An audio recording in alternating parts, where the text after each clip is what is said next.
What's up guys, welcome back to my channel, and if you're new here then welcome to our little corner of the internet. I am stumbling on the intro words so much lately, I don't know why.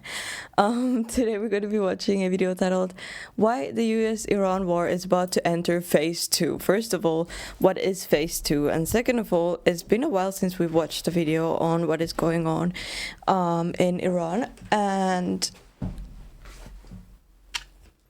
It's been a long time since it's been going on, so let's see what this video is about. Oh.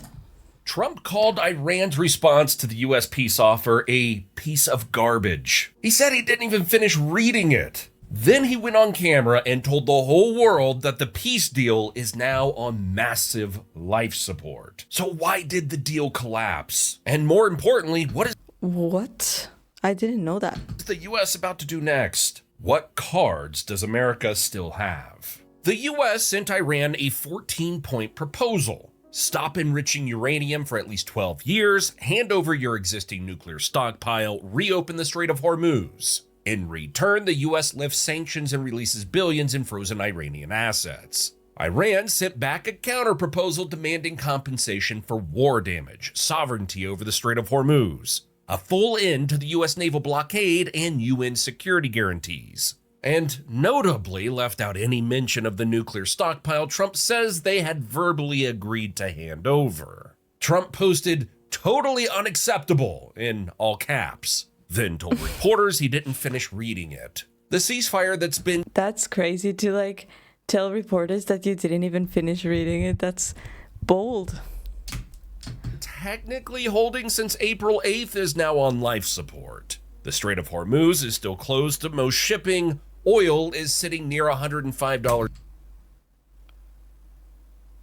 Why is my mic making so much noise? I hope there's not much background noise for you guys, because recently I don't know what's going on with my mic, but I can see on the audio that it seems like there's background noise. There's a barrel, up about 50% since Friday. And some Trump aides are now telling reporters they think everyone knows where this is heading. So what is that exactly? The playbook. The U.S. military has been quietly updating its target list for weeks. Defense Secretary Hegseth publicly confirmed that Iran used the ceasefire period to move surviving military assets to new positions. He made it clear the U.S. knows where they went. There are roughly 4 options being discussed inside the administration right now. The first is resuming Project Freedom, the operation to escort commercial ships through the strait with U.S. destroyers. It launched May 4th, lasted about 24 hours before Iran shot at the ships and Trump paused it. And it's now sitting on standby. Experts are skeptical it works long term. Iran's coastal terrain, caves, hidden bases, islands, gives it natural cover that air power alone can't neutralize. But it's the lowest escalation option and probably the first move if talks collapse. The second option is targeted strikes on Iran's remaining strait defenses. These are the fast attack boats, the mine-laying vessels, the shore-based missile launchers aimed at ships, the assets that are keeping the waterway closed right now. It's more limited than a full bombing campaign, but sends a clear signal. The third is resuming the full bombing campaign and hitting the roughly 25% of identified Iranian targets the U.S. deliberately left Wasn't the point of this to, not have Iran have nuclear weapons? Doesn't this already make it so that at least it's, slower, or, I don't know. I don't know. Touched during the initial war. That includes energy infrastructure, power plants, oil facilities, bridges, targets Trump has threatened publicly but hasn't yet pulled the trigger on. Analysts say going there would be a serious escalation. One expert put it plainly: once you pull that lever, you're basically pushing Iran closer to the edge of the abyss.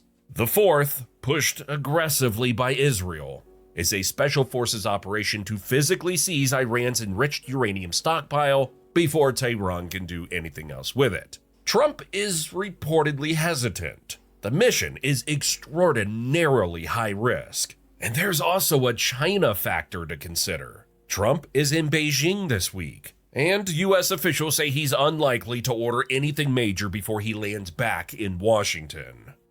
What Iran still has. Here's the part the U.S. government doesn't love to advertise. And fair warning, independent verification of any of these numbers is nearly impossible right now. No outside observers are getting into Iran. Both sides have every reason to spin the numbers in their favor, and the fog of war is about as thick as it gets. What we have are U.S. intelligence assessments, Iranian state claims, and analysts trying to read between the lines. So take the specifics with some skepticism, but the broad picture is consistent across sources. The White House spent weeks claiming Iran's military was obliterated. Trump said its navy was annihilated and sitting at the bottom of the sea. The reality, according to U.S. intelligence assessments, is considerably more complicated. Roughly half of Iran's missile launchers survived the initial bombing campaign. The reason is simple. Iran spent decades hiding them in tunnel networks and hardened under... Oh, sorry. This is very confusing though. Why would they say one thing when it's like, it's still progress? Why like paint it as something bigger than what it is when that will lead to mistrust? No? Ground facilities, specifically designed for this scenario. The Defense Intelligence Agency told Congress that Iran still retains thousands of missiles and one-way attack drones capable of threatening U.S. and allied forces across the region. The Navy situation is similar. Trump's claim was that the U.S. destroyed 158 Iranian naval vessels. What didn't get mentioned is that Iran's most dangerous maritime force isn't its conventional warships. It's the IRGC's so-called Mosquito Fleet. Hundreds to potentially thousands of small, fast-attack speedboats operating out of sea caves and hidden island bases along the Iranian coast. The U.S. sank some of them. Iran builds more. A military analyst and Marine Corps veteran, R.P. Newman, described leaving that fleet intact during the initial strikes as a fundamental mistake. We've blown up 6 of them, he said. They've got about 400 left. Though estimates across sources range from hundreds to potentially thousands. Those boats are what's keeping the Strait of Hormuz closed. They operate in shallow water where U.S. submarines can't maneuver effectively. They swarm, they lay mines. Iran's stockpile of sea mines alone is estimated between 2,000 and 6,000, most of them domestically manufactured. And sea mines is something that I thought that was like an older type of weapon. I didn't think that they would use them nowadays. And it's horrifying. Like, that is horrifying. I wonder if there's like sea mines under the ocean somewhere where we don't even know. And then like one day someone will find them and, you know, they can explode. And oh, I don't know. It's crazy. And who came up with that? Like, who invented that? And why? And how?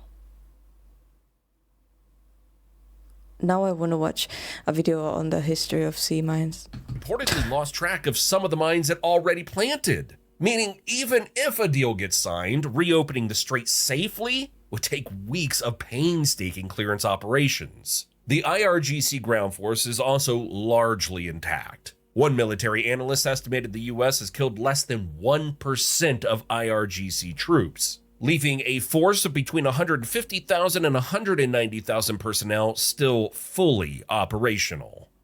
Why Iran won't break? The question everyone is asking is why Iran still keeps holding firm when it's clearly taking a beating. The economy is losing millions of dollars a day. The supreme leader is dead. Thousands of military personnel have been killed, so why won't they just deal? The answer is what happened in February. Iran was already in negotiations with the US twice when the strikes began. Both times talks were ongoing when the bombs fell. Tehran now operates on the assumption that making concessions doesn't stop American attacks. It just signals weakness and invites more. Iran's lead negotiator said recently the country is prepared for every option. Iranian officials have drawn a hard line. The nuclear program is not on the table until the war on every front, including Lebanon, is formally over. Washington says Lebanon is a separate issue. Tehran says it isn't. That gap is not close to closing. And Iran knows it has at least one card the US needs. The Strait of Hormuz stays closed until there's a deal, which means the global economy keeps bleeding. Every week without a resolution is another week of $105 oil, stranded cargo ships, and rising pressure on Trump from allies who are getting hurt badly.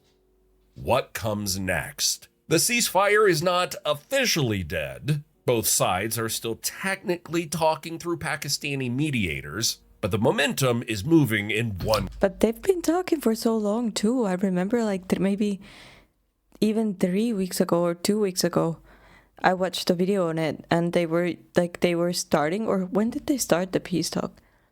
Because it's been a long while ago. And at first it was like Iran didn't say that they won't negotiate. Now America says that they won't budge. Direction. The most likely near-term scenario is some form of escalated military pressure, either resuming Project Freedom in the Strait or limited strikes designed to degrade Iran's ability to keep ships out. A full resumption of the bombing campaign is possible, but less likely before Trump returns from China Friday. What's clear is that the window for a diplomatic exit is getting very narrow. Iran thinks it can outlast the economic pressure. The US thinks Iran will eventually crack. Both of them have been wrong about each other before, and the costs of being wrong again are measured in oil prices, stranded sailors, and the question of whether the war that officially started February 28th is about to enter its second act. If you want to know what happens if the US actually puts boots on the ground in Iran, watch the video you now see on the screen. Thanks for watching. Trump. Did we watch that video or not? I think we watched at least some videos on the boots on the ground situation. But yeah, it's been going on for way longer than expected, and it's kind of nerve-wracking. Hopefully it ends in a diplomatic way, in a calm way, but it seems like neither of the two is going to, put their head down. So I don't know. You guys let me know your thoughts in the comments below. Thank you for joining me for this video. I really hope you enjoyed it. Please leave a like, subscribe if you haven't yet, and I'll see you guys in the next video. Bye. I don't know where that sound came from, but that was cool. Okay, bye.